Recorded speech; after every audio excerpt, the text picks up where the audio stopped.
Bon, alors on est maintenant rentré depuis quelques jours dans le mois d'Adar. Et comme on le sait, Mishenir Nasadar Marbim Besimcha, la première des choses qu'on doit savoir, c'est que le mois d'Adar, c'est un mois de joie, c'est un mois de réussite, c'est un mois où qu'on doit choisir pour faire les événements, ou en tout cas si on a des problèmes à régler, c'est bien de les régler pendant le mois d'Adar. C'est un mois de réussite et de joie. Et même si on a des petits soucis, il faut s'efforcer de garder toujours la simcha, parce qu'il faut savoir que la joie, ça brise les barrières, et par la joie on peut régler des problèmes qu'on ne peut pas régler si on est triste.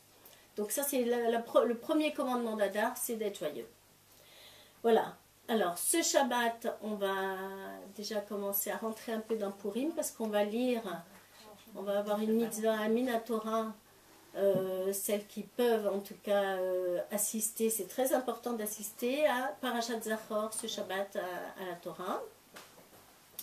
Qu'est-ce que c'est Parashat Zachor? C'est le souvenir d'Amalek. Alors, se souvenir d'Amalek, pourquoi on doit se souvenir d'Amalek? Parce qu'Amalek, c'est celui qui a voulu s'interposer entre la sortie d'Égypte et le don de la Torah. C'est celui qui a voulu nous empêcher, nous refroidir par rapport au fait de recevoir la Torah.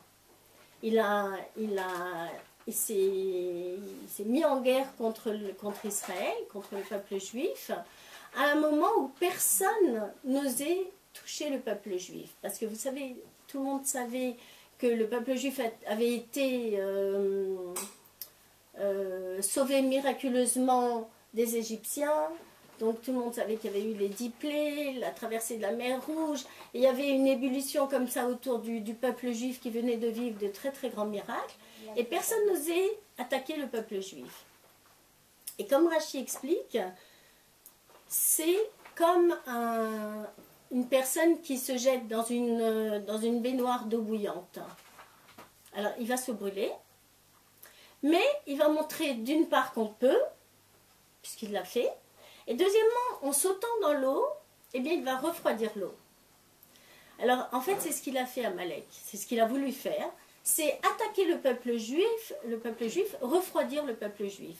Essayer de l'empêcher au moins d'avoir la chayout et la chaleur de recevoir la Torah.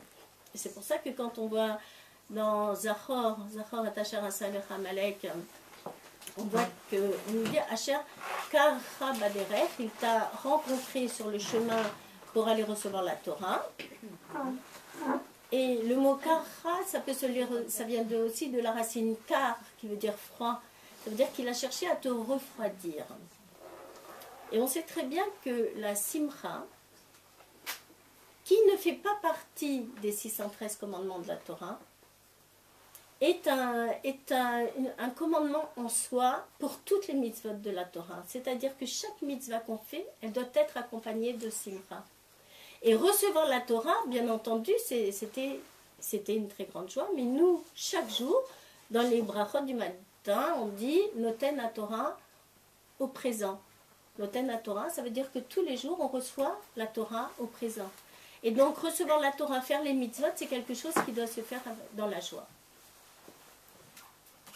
Donc, premier enseignement, c'est, si on va écouter Amalek, et on sait très bien que tuer Amalek aujourd'hui, on nous dit qu'il faut absolument écouter la parashat Zachor, mais finalement, qu'est-ce qu'on peut faire avec? On ne peut pas faire grand-chose. Aujourd'hui, on ne peut pas le tuer Amalek. Ce qu'on doit savoir, au moins... Hachem, à la fin de la paracha, il promit de l'exterminer. Oui, mais nous, on a la mitzvah de se souvenir d'Amalek. Oui, mais ça nous sert à quoi? Il ne faut pas oublier ce qu'on vous avez fait, qui dit Hachem. Oui, mais justement, c'est de ça qu'on doit se souvenir. Qu'il a cherché à nous refroidir, qu'il a cherché à nous empêcher de recevoir la Torah. Qui fait qu'on peut être surmonté tout ça. Exactement, c'est ça. Alors, maintenant, on va parler un petit peu de la Megillah. Il y a une halakha dans la lecture de la Megillah qui est un peu surprenante. C'est Hakore et Megillah le Mafrea lo Yatsa. celui qui lit la Megillah à l'envers, lo yatsa, il n'est pas quitte. Bon, qu'est-ce que ça voudrait dire lire la Megillah à l'envers? Ça voudrait dire, au lieu de commencer par le chapitre 1, commencer par le 2, ou par le 4, ou par le 5, et ne pas lire dans le bon ordre. D'accord. Mais le Baal Shem Tov a apporté une explication sur cette halakha, parce qu'a priori, qui va lire la Megillah à l'envers? L'explication qu'apporte le Baal Shem Tov, c'est qu'en fait, que veut dire l'emafria? Celui qui va lire la Megillah, l'emafria, c'est celui qui lit la Megillah en pensant que c'est l'emafria, c'est-à-dire c'est quelque chose qui est en arrière. C'est quelque chose qui est déjà passé. C'est pas quelque chose d'aujourd'hui, c'est pas un événement actuel, c'est un événement qui s'est passé il y a 2000 ans ou il y a 2500 ans. Bon, on nous raconte une histoire, on commémore un événement, mais c'est pas une histoire actuelle. Celui qui pense que ce n'est pas une histoire actuelle, lo yatsa, il n'est pas quitte de la lecture de la Megillah. Vous savez qu'on a une mitzvah d'écouter 2 fois la Megillah, une fois le soir et une fois dans la journée. Et si on a raté ne serait-ce qu'un mot, on n'est pas yotsé. On doit recommencer la lecture, enfin réécouter à nouveau. Donc, c'est plus grave que d'écouter Kriyat Torah un Shabbat. Si on a dû sortir ou on a raté la Kriyat Torah, c'est pas très grave. Alors que si on a raté la lecture de la Megillah, oui, c'est très embêtant. On doit s'efforcer de la réécouter à un endroit où on peut réécouter la Megillah. Donc, si on a une mitzvah tellement importante d'écouter la Megillah et de ne pas l'écouter l'emafria, c'est-à-dire de ne pas l'écouter en pensant que c'est passé, c'est la preuve qu'on a beaucoup d'enseignements à tirer de la Megillah. Alors, on va essayer d'y réfléchir ensemble. Alors, déjà, on va réfléchir sur le nom de la fête. La fête s'appelle comment? Purim. Si vous cherchez le nom de Purim en hébreu, pour ça n'existe pas en hébreu, c'est un nom perse. Toutes les fêtes, nos fêtes sont toujours citées en hébreu. C'est la seule fête qu'on nous cite en perse. Donc la première question qu'on va se poser, c'est le mot pour, qu'est-ce qu'il veut dire? D'abord, le mot pour, c'est écrit dans la Megillah. Hipil pour, il a tiré pour, au sort, ou agoral. On a la traduction tout de suite. Ou agoral, c'est un tirage au sort. Qui a tiré au sort? Aman. Aman a tiré au sort une date. Il a tiré la date à laquelle il prévoyait l'extermination totale du peuple juif, hommes, femmes, enfants, vieillards, tout le monde, en un jour. Donc un décret particulièrement terrible, puisque on sait que Akadosh Baruch Hu, il a fait une bonté. On dit que c'est une tzedaka qu'Akadosh Baruch Hu fait au peuple juif de les disséminer dans le monde. Pourquoi? Pour que lorsqu'il y a une partie du monde qui est en danger, pour qu'il y ait une partie des juifs du monde qui est en danger, pour qu'il y ait une autre partie des juifs du monde qui puisse venir en aide à ceux qui sont en danger. Or ici, tous les juifs se trouvaient sous la domination du même roi, Achashverosh, et donc sous le même décret, celui d'Aman, avec l'accord du roi. D'accord? Donc c'est un décret particulièrement grave et terrible. Donc, première question, donc pourquoi on appelle cette fête, on nous dit, Alken Karou Yamim Haele Purim, c'est pour ça qu'on appelle ces jours-là, cette fête, Purim. Purim, donc, sur le nom, on aurait pu appeler Goral, mais on l'a appelé Purim. Alors, deuxième question. Normalement, quand on donne le nom à une fête, qu'est-ce qu'on décrit de la fête dans le nom? On décrit la Hatzala, on décrit le côté positif de la fête. On va prendre des exemples. Hanouka, c'est Hanouka, ils ont inauguré le temple. On va prendre Pessar. Pessar, ça veut dire il a sauté. Ça rappelle qu'Akadosh Baruch Hu, il a sauté au-dessus des maisons juives pour aller tuer les premiers-nés égyptiens. Donc on mentionne le côté positif de la fête. Et ici, qu'est-ce qu'on nous dit? Pour. pour, qu'est-ce que ça mentionne? Ça mentionne le décret. Ça fait allusion au décret. Ça ne fait pas allusion à la Hatzala, à la délivrance, à la Yeshua. Ça fait allusion au décret. Alors pourquoi citer pourquoi donner un nom qui va faire allusion à quelque chose de négatif, alors qu'on aurait très bien pu citer toutes sortes de... Comment? Pour mentionner où ça s'est passé, tout simplement. Où ça s'est passé? Où ça s'est passé, tout ce qui s'est passé. Oui, mais pourquoi on parle du tirage au sort? On aurait pu dire des tas de choses, que c'était Esther, la fête d'Esther, la fête de Mordechai, la fête... On aurait pu dire toutes sortes de choses. En fait, ce décret, il s'est retourné contre. Oui, oui, bien sûr. C'est le côté positif. Oui, ça c'est après, mais le cours... Alors, donc on a 3 questions. Premièrement, pourquoi un nom en perse? Deuxièmement, pourquoi un nom qui exprime l'extermination, le côté du décret? Et troisième question, on a un exemple unique de livre de la Torah. Vous savez que la Megillat Esther fait partie des 24 livres, les Kitvei HaKodesh de la Torah.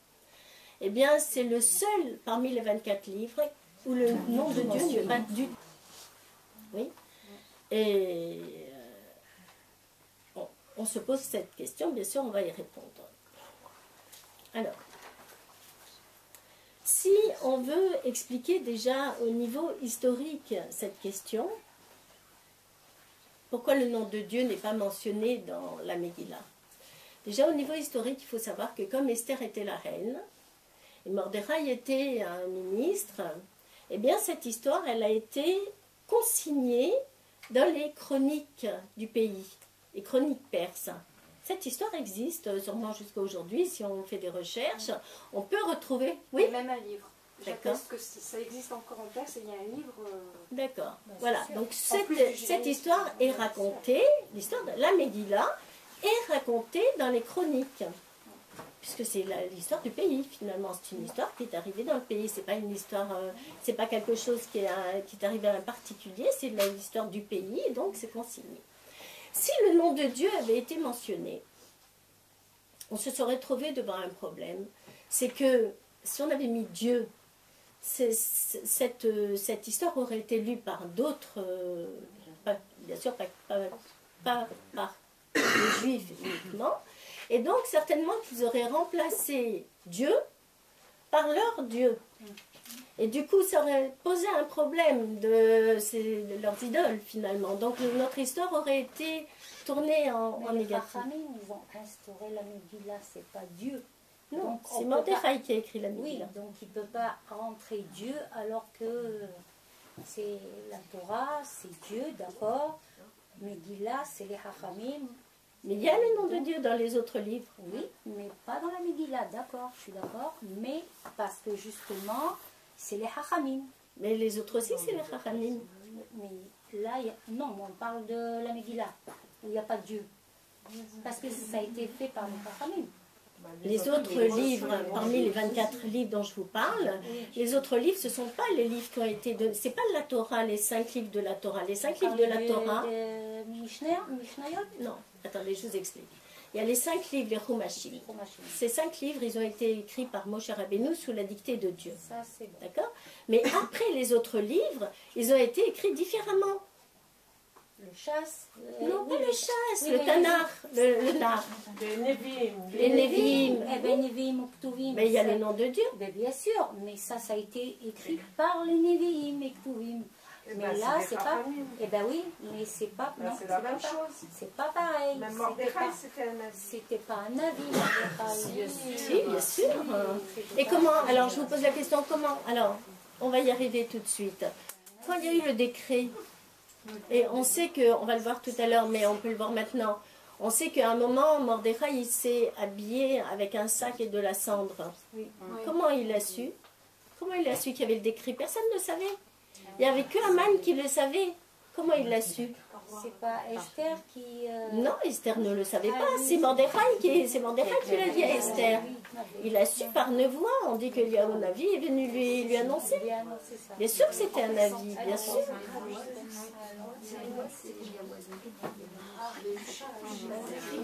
Aussi, on dit qu'il n'y a pas le nom de Dieu dans la paracha parce que l'enseignement, c'est de chercher Dieu partout. Alors, attends, 2 minutes. On ne te demande pas la réponse, c'est juste d'écouter la question. Si tu veux, tu peux faire le cours.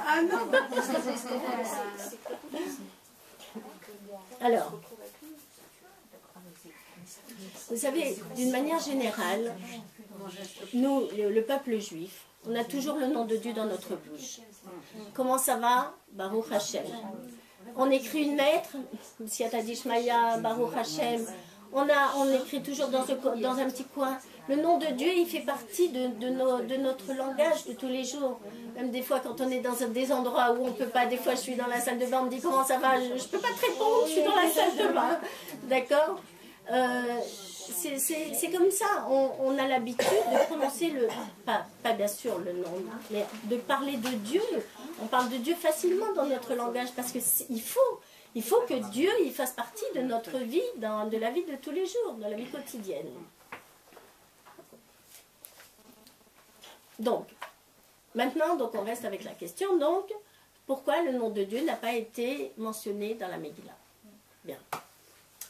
Alors, il faut savoir que, bien entendu, comme on le sait, l'histoire de la Megillah, elle est arrivée dans un moment d'exil, dans un moment de très très grande obscurité, dans un moment où l'intervention de Dieu, elle a eu lieu, bien entendu, puisqu'on peut voir dans les événements de la Megillah que tous les événements se suivent d'une manière extraordinaire.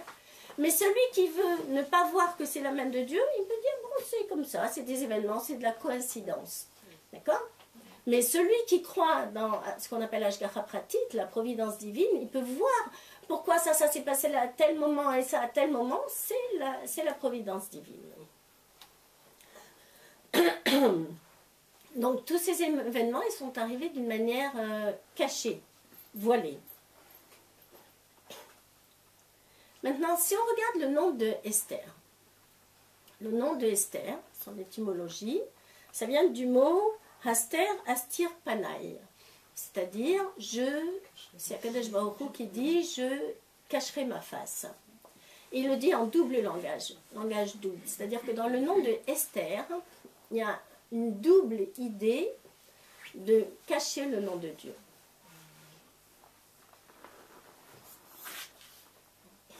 Donc, comment? C'est perse. Esther. C'est pas, pardon? perse aussi. Ce nom-là, c'est perse aussi. Je n'ai pas compris. Est-ce que ça vient de la Perse? Ah, de Perse? Ah non, pas du tout, non, ça vient d'hébreu. Ça vient de Esther, Astir, qui veut dire caché. Je n'avais pas compris le mot perse, c'est pour ça à chaque fois Donc, le nom Esther, c'est bien un nom en hébreu, qui veut dire caché. Alors, dans Megillat Esther, on a un langage contradictoire. On a d'un côté le nom Esther, qui veut dire caché, un double sujet de caché. Et d'un autre côté, on a le Megillah. Megillah, ça vient du mot mégalé, Gilouï, qui veut dire dévoiler. Donc quand on dit Megillat Esther, qu'est-ce qu'on veut dire par là? On veut dire que c'est vrai que dans toute l'histoire de Esther, on a toute une histoire qui est complètement cachée, et c'est aussi pour cette raison qu'il n'y a pas le nom de Dieu, parce qu'on est dans une histoire qui se passe en exil, et on peut croire que tous ces événements sont juste des événements qui se sont suivis sans lien apparent. Mais on a Megillah. Megillat Esther veut dire attention.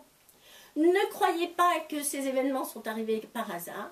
Mais Megillah, on doit dévoiler justement ce nom de Dieu qui est caché, qu'on ne voit pas dans la Megillah. C'est à nous de le dévoiler. À nous de voir justement que c'est la main de Dieu qui a fait que le roi ne dormait pas à ce moment-là et que Haman était justement en train de venir demander l'autorisation au roi de pendre Mordechai et qu'à ce moment-là il lui a dit qu'est-ce qu'il faut faire pour un homme, vous connaissez l'histoire. Et il lui a dit, il faut le traîner sur le char royal avec les habits royaux dans toute la ville, etc. Et que tous ces... Pourquoi, par exemple, Mordechai, il s'est trouvé au moment où il y a eu le complot de Bigtan et Teresh. Vous savez, vous connaissez cette histoire? Il y avait deux employés qui ont comploté contre le roi pour l'assassiner. Et il s'est trouvé que Mordechai se trouvait là. Et Mordechai, il comprenait cette langue. Ils ont parlé de leur langue. Une langue qui n'était pas le perse, c'était une autre langue. Et Mordechai, il a compris. Vous savez pourquoi il a compris? Comment? Pourquoi?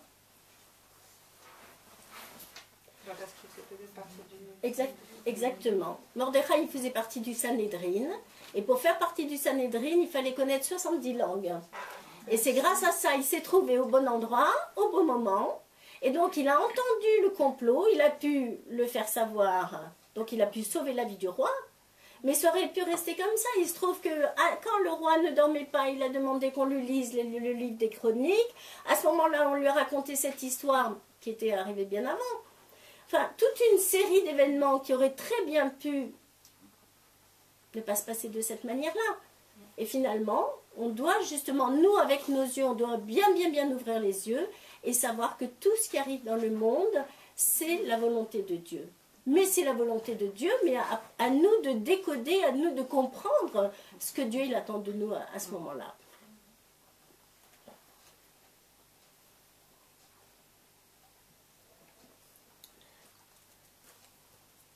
Et donc, on a une autre contradiction. Donc là, on a la contradiction donc, d'Esther et de Megillah, mais on a aussi pour, on a dit que pour, c'est quelque chose qui évoque, c'est un nom qui évoque le côté négatif de la fête, d'accord, le côté, la partie sombre, la partie obscure de la fête, oui. Et on sait que lorsqu'on va fêter Purim, qu'est-ce qu'on va faire? C'est la fête. Purim, c'est la fête la plus joyeuse de l'année. Où on doit arriver au niveau le plus élevé de joie, puisque c'est le niveau de Had de l'Oyada. Had de l'Oyada, c'est-à-dire qu'on doit, pour les hommes, boire. Hein. Had de l'Oyada, mais ce qu'on veut dire en tout cas, c'est que c'est un niveau de compréhension, c'est au-dessus de la compréhension. C'est un niveau très élevé d'attachement à Dieu. Donc on a d'un côté pour, le côté négatif, et d'un côté, ce côté de joie, ce côté de dépasser toutes les limites. Alors, pour comprendre tout ça, on va essayer de revenir un peu sur le contexte de l'histoire de Purim. Quel était le contexte? On a une situation qui paraît la plus extraordinaire qu'on ait eue dans toute l'histoire du peuple juif. Quelle est la situation? Eh bien, on a d'un côté un peuple juif, donc le peuple juif est très honorablement représenté au royaume, puisqu'on a Esther, qui est la reine. Donc on n'a pas eu souvent dans notre histoire une reine qui se trouvait être une femme juive. Et on avait Mordechai, qui se trouvait être un conseiller du roi. Puisqu'on dit qu'il était Bishar Amelech, il était à la porte du roi, et le roi allait souvent lui demander des conseils. Bon, alors, il arrive un décret dans un pays. D'accord? Et dans ce pays, on a une reine qui a trouvé grâce aux yeux du roi. Vous savez qu'il en a vu des femmes passer. Il a choisi Esther, c'est qu'elle avait quelque chose, il n'a pas pris au hasard. Il a pris Esther parce qu'elle avait quelque chose de particulier. Et il a donc, je sais plus ce que je voulais dire. Ah oui, donc Esther était très bien placée puisqu'elle avait trouvé grâce aux yeux du roi.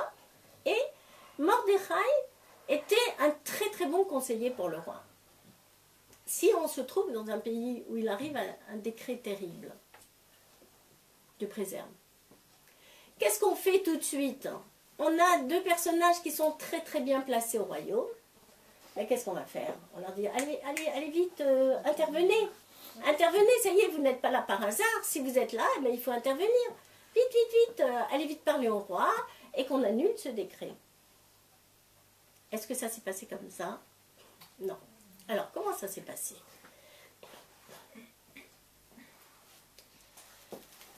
La première réaction de Mordechai, c'est donc, comme on a dit tout à l'heure, il a eu vent, c'est-à-dire dans la Megillah, on nous dit qu'il a su par prophétie que en fait, il y avait un décret terrible qui devait tomber sur le peuple juif.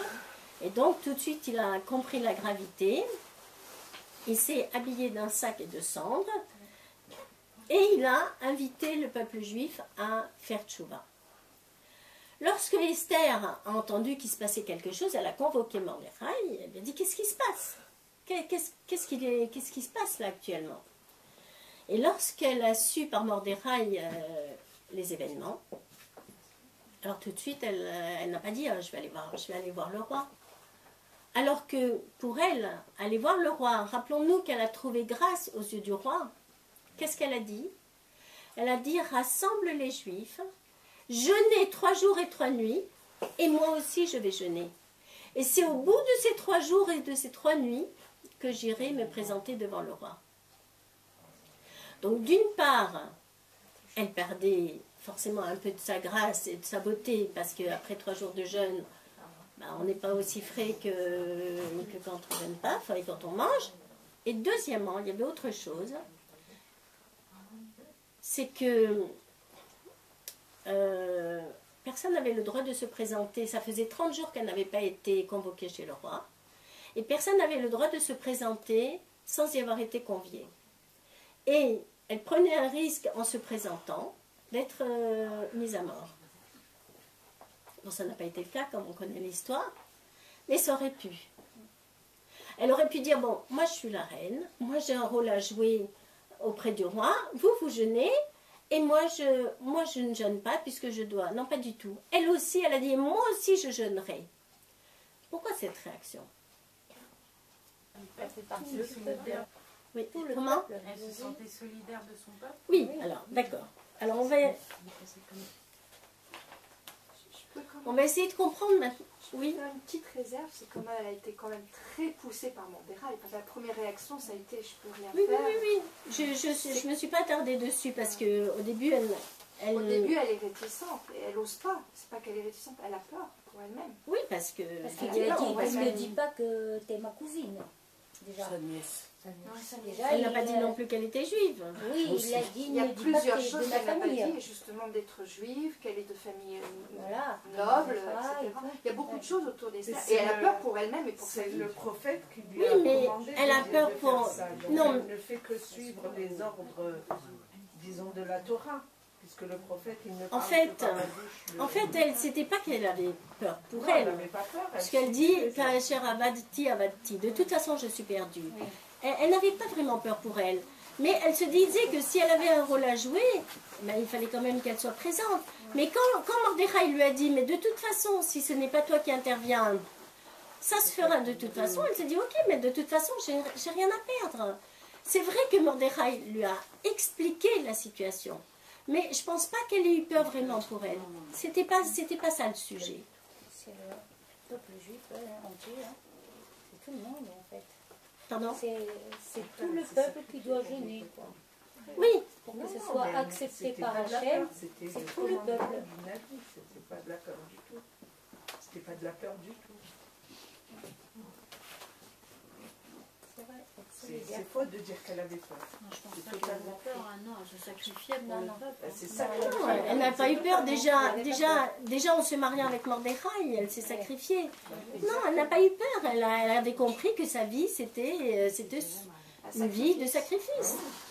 Donc, c'est ce qu'on voit dans la Megillah quand elle dit Kacher avadti, avadti. Elle dit de toute façon, je suis perdue. C'est pas grave. Bien. Donc, on voit que Mordechai rassemble 22 000 enfants et il étudie avec eux la Torah. Qu'est-ce qu'il étudie? On nous dit dans les commentaires qu'il étudie avec eux des mitzvot qui ne sont pas pour le moment. C'était les lois du Homer, de l'offrande du Homer. Il n'y avait pas encore le Beth Amikdash. Donc, c'était on dit l'imoud Torah lishma, c'est-à-dire qu'ils ont étudié vraiment pour l'étude. Pas pour mettre en pratique, c'était vraiment l'étude pour l'étude. Pourquoi il a rassemblé 22 000 enfants? Parce qu'on sait que le souffle des enfants, c'est un souffle pur. Et quand il y a une situation difficile dans le peuple juif, il faut toujours faire appel aux enfants.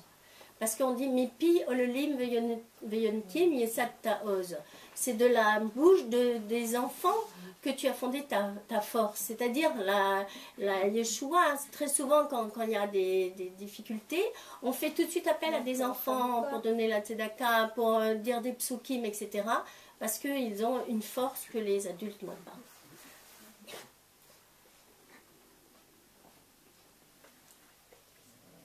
Alors, maintenant, on va réfléchir un petit peu sur l'idée du jeûne. Pourquoi il fallait jeûner? Alors, on sait quelle était leur faute? Quelle était la faute des Bnei Israël pour laquelle ils ont dû subir? Vous savez qu'il n'y a pas de... Ils ont bu le yain Nechar. Alors, attendez. Il n'y a pas... Mordechai et Esther savaient qu'il n'y a pas de décret s'il n'y a pas de raison. C'est-à-dire qu'un décret sur le peuple juif ne va pas arriver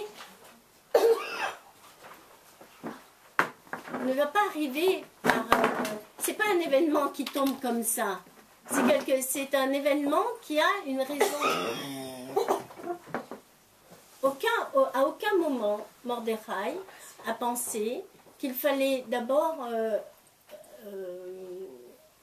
arranger le problème d'une manière diplomatique. À aucun moment. Simplement, Mordechai et Esther savaient qu'il y avait une faute, et que c'est à cause de cette faute qu'il y a eu ce décret. Si on répare la faute, alors automatiquement le décret il va s'annuler. Alors il va s'annuler, d'accord, il faudra faire une petite intervention quand même, mais ça va très vite passer. On sait que Akadosh Baruch Hu, il dit, on nous dit Uberach Recha Hashem Bechol Asher Taaseh. Hashem te bénira dans tout ce que tu feras. Donc toi, la bénédiction tu l'as, mais Bechol Asher Taaseh, fais quelque chose. Passe quand même par les chemins naturels, mais le principal c'est d'avoir la bracha de Dieu. Si on n'a pas la bracha de Dieu, on peut faire tout ce qu'on veut et ça ne marchera pas. Donc d'abord il faut avoir la bracha. Pour avoir la bracha, il faut d'abord faire tchouva. Donc, quelle était la faute? La Torah nous dit, la Gemara nous dit, Nehenu meseudato shel oto racha. Alors, qu'est-ce que ça veut dire? Ils ont profité de la Séouda de ce rachat. Alors, qu'est-ce que c'était? De quoi il s'agit? Achashverosh fête son palais. Il vient de se faire un très très beau palais. Il fête son palais. Et qu'est-ce qu'il met dans son palais? Donc, il invite tout le peuple à venir fêter avec lui un grand festin pour l'inauguration de son trône, de son palais. Il invite tout le monde, les Juifs aussi. Et il expose des kélim du Beth Amikdash.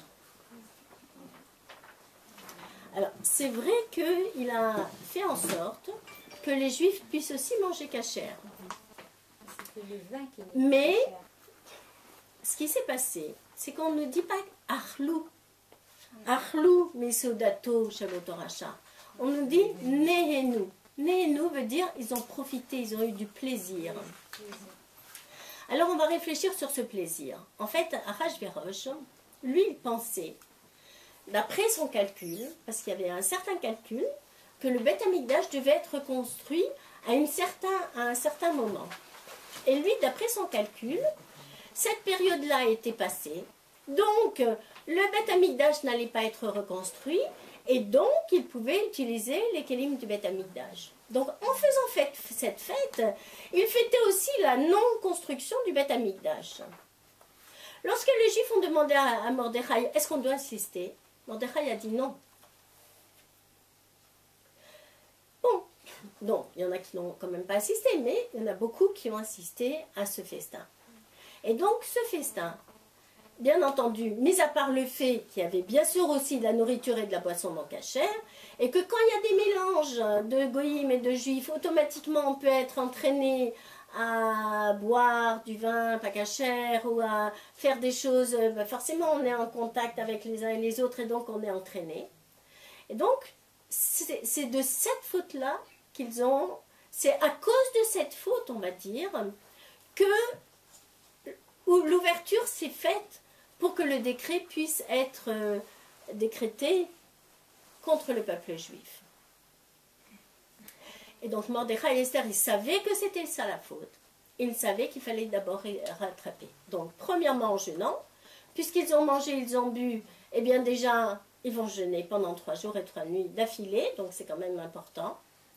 Et se renforcer dans l'étude de la Torah et dans la pratique des mitzvot. Donc bien sûr, il y a eu tout un mouvement de tchouva qui s'est fait à l'intérieur du peuple juif.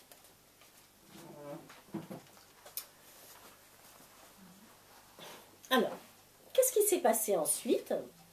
Eh bien, effectivement, il y a eu la Hatzala. Effectivement, le peuple juif a été sauvé. Donc, qu'est-ce qui s'est passé? Après Esther, une fois qu'il y a eu tout ça, Esther a pu se présenter auprès du roi. Heureusement, on va dire, Baruch Hashem, mais ça c'est la bracha qu'on a expliqué juste avant. Achashverosh l'a reçue et à ce moment-là, elle a pu inviter Achashverosh et Haman à une sorte de repas qu'elle a organisé pour Achashverosh et Haman. Et à ce moment-là, Achashverosh, il a commencé à se poser des questions. Il s'est dit, qu'est-ce qu'elle veut en fait? Qu'est-ce qu'elle veut et pourquoi elle invite Haman? D'autant plus qu'elle lui dit, le premier soir, elle lui dit, revenez demain, et demain on refait un deuxième repas. Donc ce soir-là, il y a eu ce qu'on appelle un événement. On dit que c'est à partir de on nous dit dans la Megillah qu'à partir de ce moment-là, c'est le sixième chapitre de la Megillah. À partir de ce moment-là, quand vous allez écouter le Baal Koré, vous allez voir qu'il change le ton, il augmente, il dit plus fort. Ça commence par Balayla Hahu Nadedash Natameler. Cette nuit-là, le sommeil du roi était agité. C'était le premier soir, le soir du premier repas que Esther a organisé. Ce soir-là, on nous dit Nadedash Natameler, le sommeil du roi était agité. Alors, les commentateurs de la Megillah expliquent que dans la Megillah, des fois on voit Achashverosh et des fois on voit Hameler. Quand on dit Achashverosh, c'est Achashverosh. Et quand on dit Hameler, c'est aussi Achashverosh.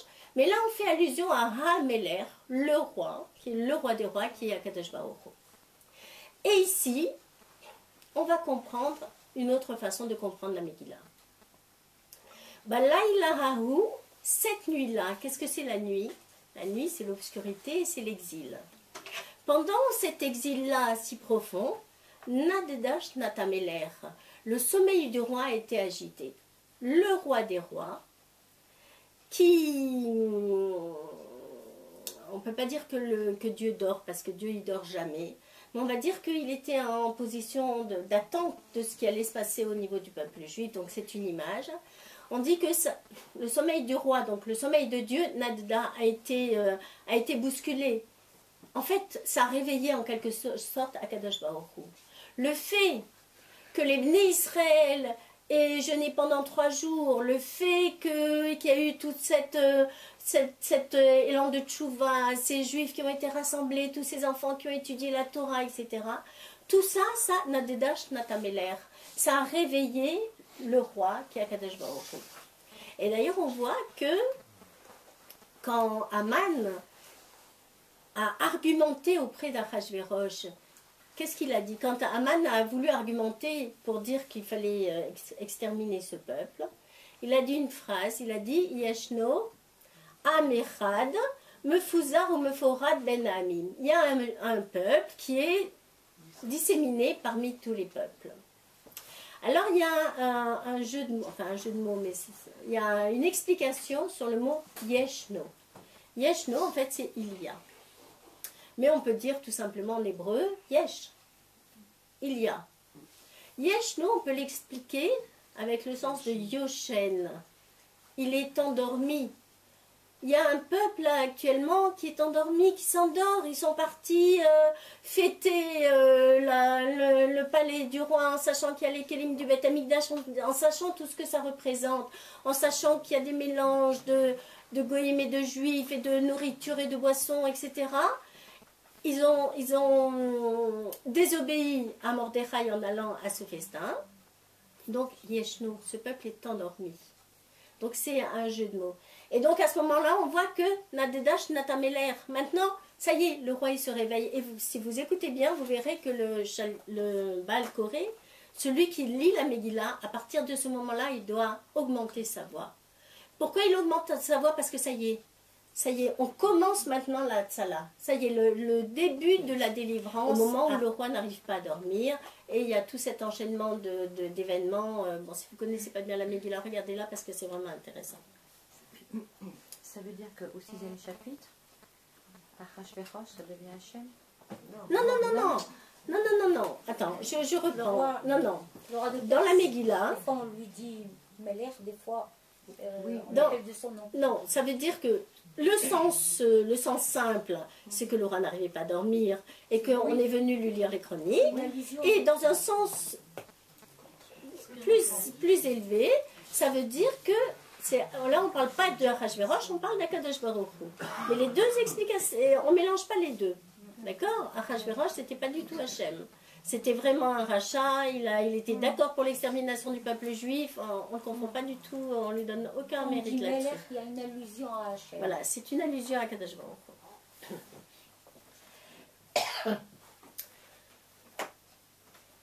Hu.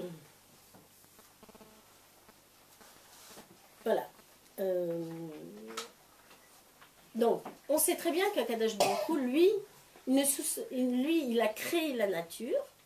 En quelque sorte, il veut que la nature fonctionne comme il l'a créée, mais lui, il est quand même au-dessus de la nature. Quand il veut, il peut changer la nature. Mais, d'une manière générale, il se conduit en fonction de la nature. Et quand il fait autrement, c'est ce qu'on appelle un miracle dévoilé, c'est quand il fait quelque chose qui est au-delà de la nature. Mais dans la Megillah, justement, ce qu'on voit, c'est que Kadosh Baruch Hu fait des miracles, mais ces miracles, il les habille dans la nature. Et de là, on comprend qu'en fait, on est dans un moment d'exil très, très profond. C'était avant la reconstruction du temple. Mais avant la reconstruction du temple, c'est vrai qu'on avait Mordechai, on avait le Sanhédrin, etc. Mais malgré tout, les Juifs se laissaient facilement emporter. Et c'est la preuve. Donc, qu'est-ce qu'on comprend par là? Qu'il fallait quand même que Mordechai et Esther créent à l'intérieur du peuple juif un mouvement de tchouva, et c'est ce qui s'est passé. Maintenant qu'ils ont réussi à créer ce mouvement de tchouva, effectivement, ça a eu auprès d'Akadosh Baruch Hu un effet, mais il fallait d'abord qu'il y ait ce mouvement de tchouva, et après, donc, Esther a pu se présenter auprès du roi. Et qu'est-ce qui s'est passé? Donc, après toute cette histoire, elle fait savoir au roi que Haman a décidé de détruire son peuple, et là, elle décline son identité, donc elle dit qu'elle fait partie donc de ce peuple juif, et qu'effectivement, donc c'est à ce moment-là que Achashverosh comprend tout ce qui se passe. Il fait tuer Haman, et donc on dit Vena Haforhu, tout s'inverse. La potence sur laquelle devait être tué, sur laquelle Haman pensait tuer Mordechai, eh bien c'est Haman qui est tué sur cette potence. Les Bnei Israël qui devaient tuer, eh bien c'est eux qui ils ont pu se défendre le jour prévu de l'extermination. Voilà. Maintenant on comprend pourquoi les questions qu'on a posées au début, c'est-à-dire pourquoi le nom de Four, le nom de la fête est en perse. Parce qu'on veut insister justement sur le fait de la gravité de la situation, qu'on était vraiment dans un exil très très important. Et qu'effectivement, comme vous avez expliqué, que justement cette obscurité, elle s'est transformée en lumière. Comme on dit à la fin de la Megillah, la Yehudim Haïta, Ora, le Simcha, le Sassan Bikar. Il y a eu la lumière. Autant on était dans l'obscurité la plus complète, autant après c'était la joie, c'était la lumière, tout est devenu clair pour le clan d'Israël. Autant ils étaient un peu dans le brouillard, autant après tout est devenu clair pour le clan d'Israël.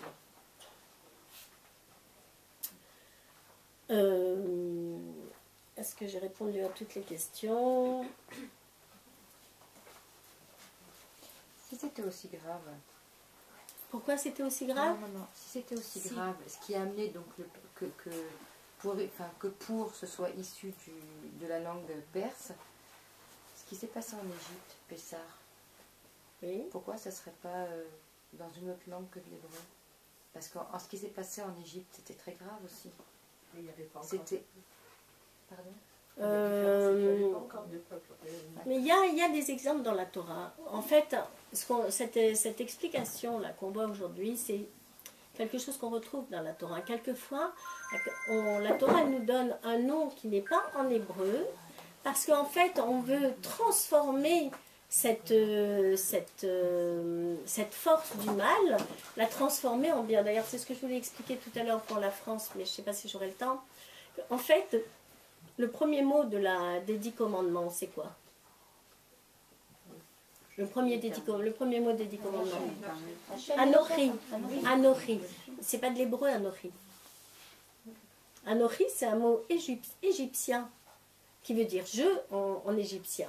Et Akadosh Baruch Hu, il a pris un mot égyptien qui est le premier mot. On sait que le premier mot, il inclut, Anochi, ça inclut toute la Torah.